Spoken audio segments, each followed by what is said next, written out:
আপনার মোবাইল ফোনের call, SMS, notification এগুলো হ্যাক করে নিচ্ছে আপনার বন্ধু কিংবা আপনার শত্রু। কিভাবে বুঝবেন আপনার কোন বন্ধু আপনার মোবাইল ফোনের এসএমএস, কল, নোটিফিকেশন এগুলো হ্যাক করছে? কিভাবে বুঝবেন? সমস্ত কিছু দেখতে পারবেন, কোন বন্ধু এগুলো করছে জানতে পারবেন। তো কিভাবে করবেন চলুন দেখাই।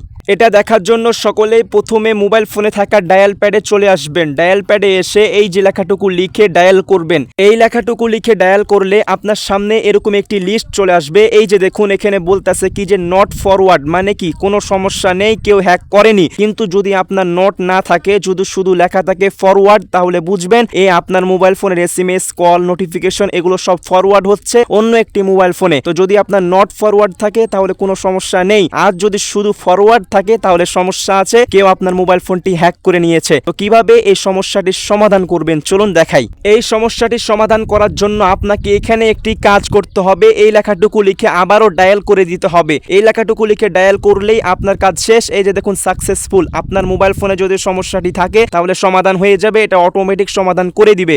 আপনাকে কিছুই করতে হবে না, শুধুমাত্র এই লেখাটুকু লিখে ডায়াল করলেই হয়ে যাবে। তো এই লেখাটুকু লিখে ডায়াল করলেই যে সাকসেসফুল ভাবে আপনার সমস্যাটির সমাধান হয়ে যাবে। তো আশা করছি এই বিষয়টি জানতে পেরেছেন, বুঝতে পেরেছেন। এই ভিডিওটি দেখে একটুকু উপকার হলে অথবা এই ভিডিওটি একটু ভালো লাগলে আমাদের এই চ্যানেলটি সাবস্ক্রাইব করে রাখবেন, ভিডিওতে একটি অবশ্যই লাইক করবেন। তো দেখা হচ্ছে পরবর্তী একটি ভিডিওতে। সকলেই ভালো থাকুন, সুস্থ থাকুন, আল্লাহ হাফেজ।